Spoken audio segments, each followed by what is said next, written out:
Good morning, guys. How are you? I hope you all had a wonderful night and you're ready for class today.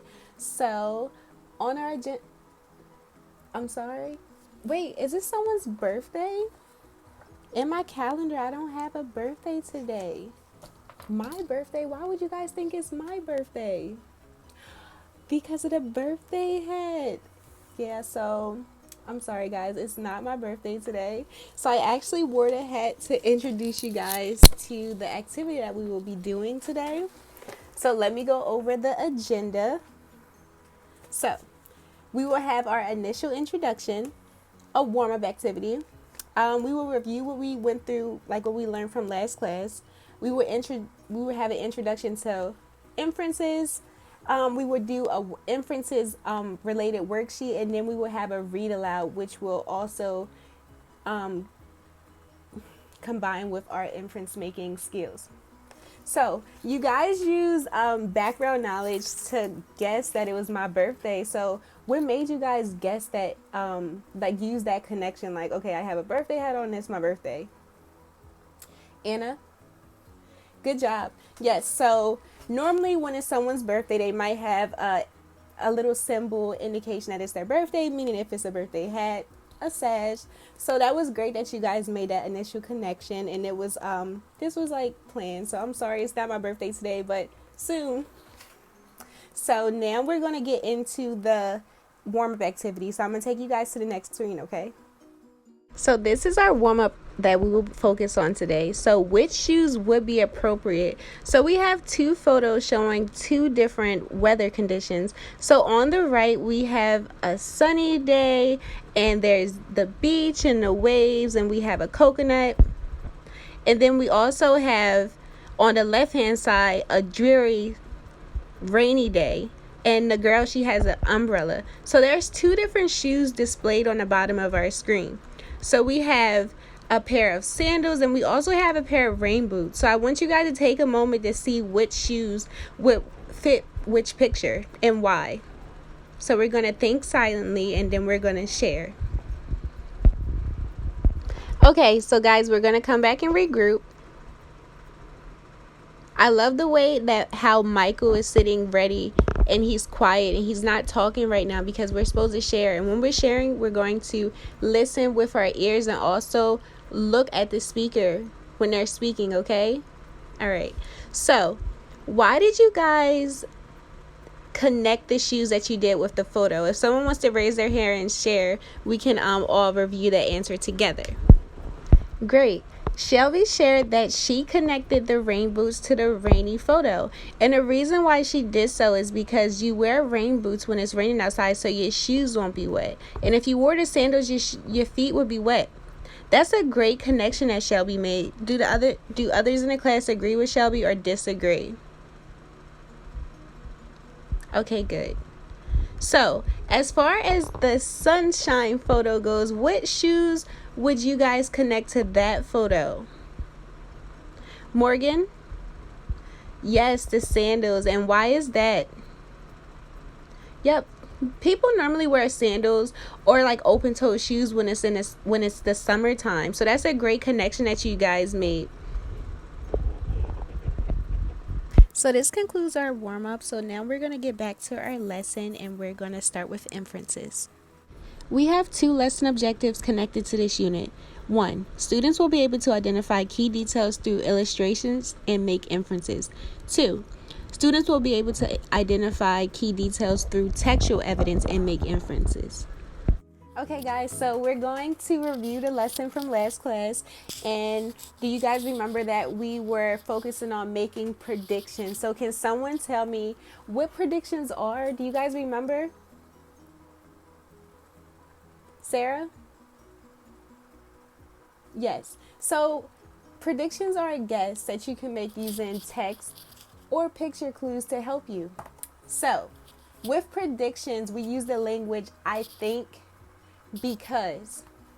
And then you can use predictions before reading, during reading, and also after reading. So I'm gonna help you. You guys can help me fill out this little graphic organizer. So before reading, what do we do before reading?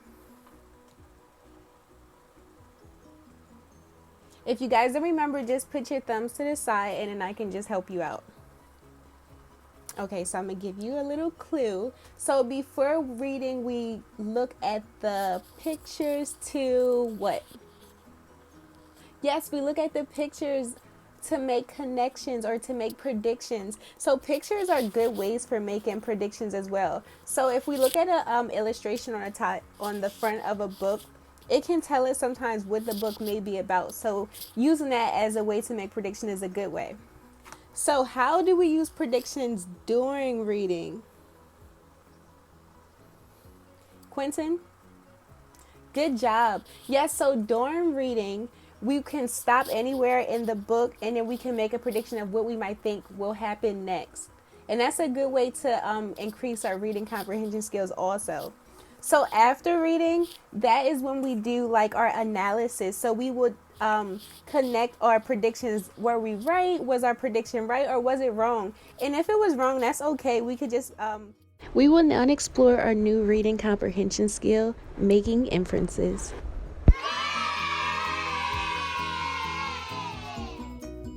Okay, so today we will be reviewing making inferences. Well, we will be analyzing making inferences because we haven't learned this before. So when authors of books don't tell everything about characters and events, readers have to use story clues. That's one thing that we have to use when we're trying to make inferences. Background knowledge, which is also known as schema, to make an inference. Okay, so in the book we have textual clues, kind of similar to making predictions. So we can use illustrations and also textual evidence to help us with making inferences. So schema, this is our background knowledge. So you guys kind of did this earlier without even thinking or knowing what it was possibly. So when you guys made that initial connection that it was my birthday based on me wearing a hat, that was you using your background knowledge. So good job. And then these two things will equal us to make an inference. So at the bottom of the graphic organizer here, I have different thinking stems. So a thinking stem kind of gets you started on like using the language. So I have 4 different thinking stems here. I can infer. This could mean perhaps or maybe. So when you're reading a story, these are different things that you can ask yourselves to connect it to start making inferences. So say for instance that you're reading a story about a dog and the dog comes across a lake. And the lake is really deep and it's going super fast. But the dog has to get across the lake. You can make an inference that the dog might not go because he could be afraid. And I think that would be a good inference to make because the dog could be afraid that he might not make it to the other side. It's not implied in the story that he was afraid, but you can make that inference that he may be afraid due to the varying factors around him. After reviewing inferences and predictions, we will explore similarities between these two strategies. So after reviewing making predictions and making inferences, we can see that these two strategies have something in common. So with both strategies, we're looking closely at clues to help us make these predictions or inferences. So with a text, we're using textual inferences, textual evidence, or illustrations to help us come to these conclusions. So who do you guys think that we are similar to when we're like digging for material and like looking closely at things? Okay, so we are detectives. So this is a little magnifying glass and everyone will get one. So we're just going to have this just to have like to make an indication like every time that we read a book, we're going to become reading detectives and we're going to look closely at the text to pull out key details to help us understand these skills better. Now we're going to explore the text, The Day the Crayons Quit by Drew Daywalt. So, the first thing we're going to do on the right-hand side is we're going to look at our pre-reading skills. So our first pre-reading skill that we're going to do is we're going to explore the cover of the text. So let's take a look at the cover of the text. What do you guys predict will happen based on the front illustration? Yes, I also feel as though the crayons will quit, but what does it mean to actually quit? Sarah? Yes, that's correct. So to quit means to stop doing something.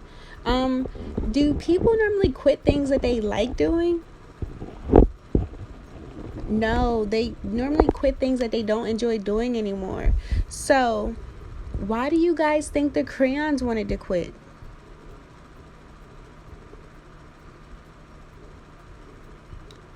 That was a good prediction, Quentin. I also feel as though maybe the crayons quit because they weren't being used enough. That's a great prediction that you made. So our second pre-reading skill that we're going to look at is to make predictions on what the story may be about. So what do you guys think the story may be about? I also agree that the story will be about the crayons quitting in some way or just like not wanting to do their job any longer. And our last skill that we're going to look at is now we're going to introduce inferences. So we're going to explore this text virtually, individually, but then we're going to come back together and then connect back as a class. But while we're reviewing the text individually, I want you guys to think of inferences that you can make throughout the book and think about how you can apply this new skill that we have to this new story. After exploring the text The Day the Crayons Quit, we have seen various letters written to Duncan from the crayons. Some letters express gratitude while others detailed their disappointment. We will focus on the red crayon's argument together to analyze and practice making inferences. So we will first focus on the illustration. So looking at the illustration of the red crayon, what can you guys predict or infer about how the red crayon might be feeling? Shelby? Yes, I also agree that the red crayon doesn't look happy and he doesn't necessarily look sad, but he does look worried. Why do you think the red crayon might be worried?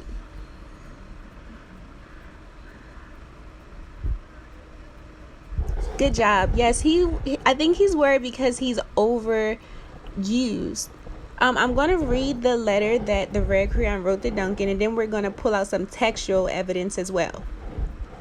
Hey Duncan, it's me, Red Crayon. We need to talk. You make me work harder than any of your other crayons.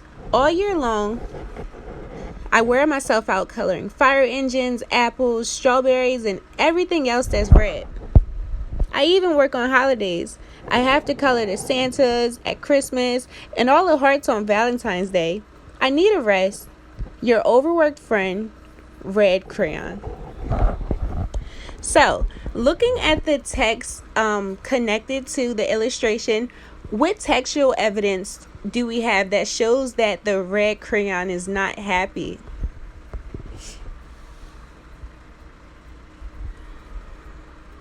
Yes, Sarah, I agree.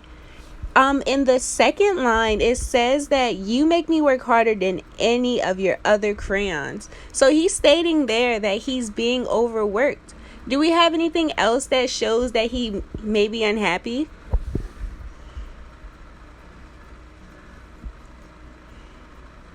Good job. Yes, him stating that he needs a rest is a big indication that he's tired. So red crayon is overworked. Good job, guys. We are nearing the end of our first look at making inferences. So now we will start with our review. Unfortunately, friends, we are nearing the end of our lesson today. I thought we had a lot of fun just exploring the different texts and also making inferences today. So before we get into our overall review, we're going to review our key vocabulary. So our key vocabulary for today were schema, which was using your background knowledge. So today when I had on my birthday hat, you guys used background knowledge that you knew about birthdays to like assume that it was my birthday based on the hat that I was wearing, which was a good job. And our second vocabulary word is inference. And we can go over to our chart here. So text clues, remember that includes our illustrations and our textual evidence. This combined with our background knowledge, which was schema, will lead to our inference making. So we need these two things to make inferences. And our objectives, our first objectives were students will be able to identify key details through illustrations and make inferences, and students will be able to identify key details through textual evidence and make inferences. So today we explored the day the crayons quit. And within that story, we looked at different letters from different crayons, all having different reasons for why they were happy or sad or they were just tired. So we used our inference making skills today to like dive deep and to become detectives, to figure out like things that were not on a surface level. So we're going to do a reflection today, and you guys know about our little anonymous reflection bucket. So before you guys go, I'm going to need you to put your slip in. Remember, a number 1 indicates that you are not really comfy with the lesson and you would like a lot more review, and that's okay wherever you are. That's why it's anonymous. 2 is you feel okay.